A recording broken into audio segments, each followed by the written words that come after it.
Le style rétro de la Beetle est un clin d'œil de Volkswagen à la mythique coccinelle. Par rapport au modèle précédent, la nouvelle édition progresse de 8 cm en largeur et de 15 cm en longueur. En comparant les deux voitures, on constate que le capot s'est fait plus plat. L'équipement spécial optionnel 60s n'est pas bon marché, mais il rend l'habitacle très accueillant. Une impression confirmée par les confortables sièges sport garnis de cuir.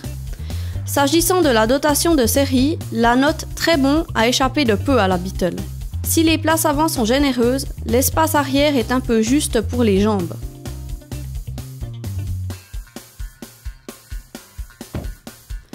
Avec 225 litres, la capacité du coffre est acceptable.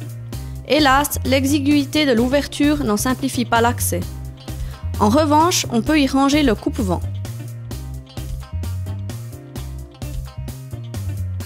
Rouler en Beetle à ciel ouvert est un vrai plaisir. La robuste capote en toile s'ouvre en 9,5 secondes seulement.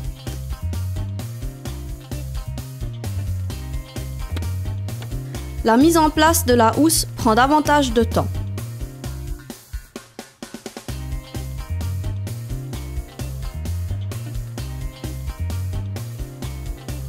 Bémol, la visibilité arrière est alors partiellement obstruée.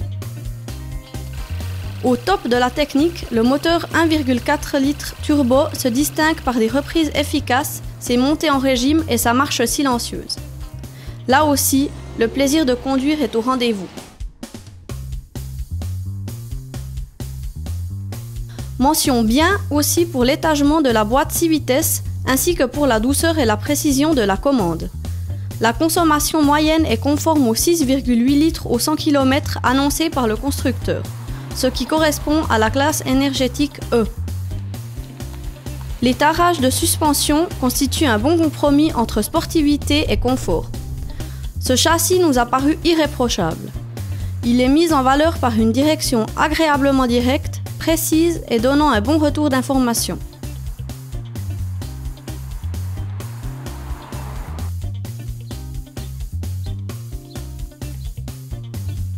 En cas de tonneau, un arceau de sécurité se déploie automatiquement.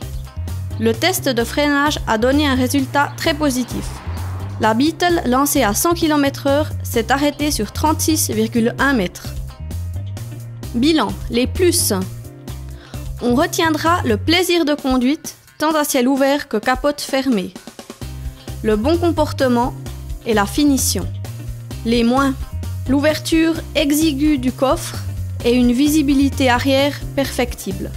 On déplore aussi la garantie limitée à 2 ans.